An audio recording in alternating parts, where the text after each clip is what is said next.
Archives, the Billy Graham Classics. Is it possible that man with his fallen human nature can bring about peace in our world? Winston Churchill said no.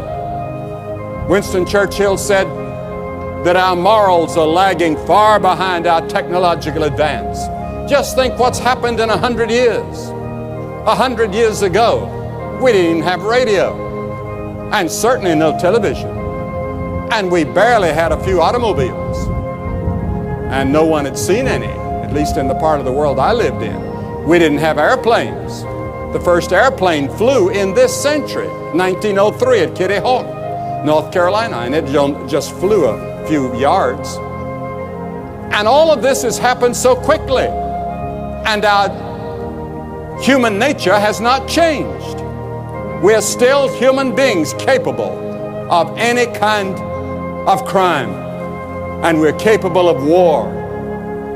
And so the time has come for us to look up some of those passages in the Bible that have to do with the future of our world. And we ask ourselves, is there any hope?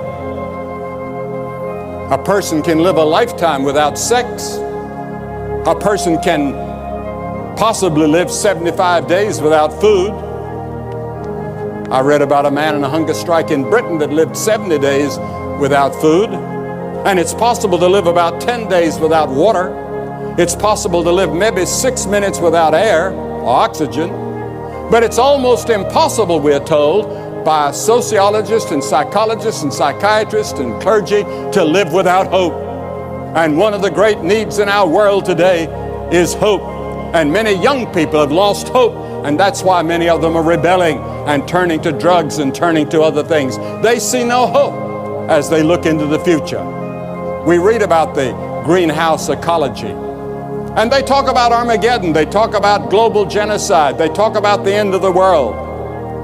And we're seen almost daily in the press and on radio, or television, some reference to it. A New York philosopher says, as never before, America needs a philosophy of hope and confidence. The former Prime Minister of Canada, making a speech recently, said, billions of people are living today without hope. And he said, hope is the greatest need of our generation. They're tempted to give up. They opt out. And so we tend to hide from reality and responsibility, as many people today are searching for hope. So the zodiac signs are being studied as never before. Spiritual mediums are prospering. Computers are being used on a massive scale to predict the future. We hear a lot about astrology. And the best-selling author Herb Cohen says the most widespread feeling of these days is one of hopelessness and helplessness. And what oxygen is to the lungs, such is hope to the meaning of life. In our passage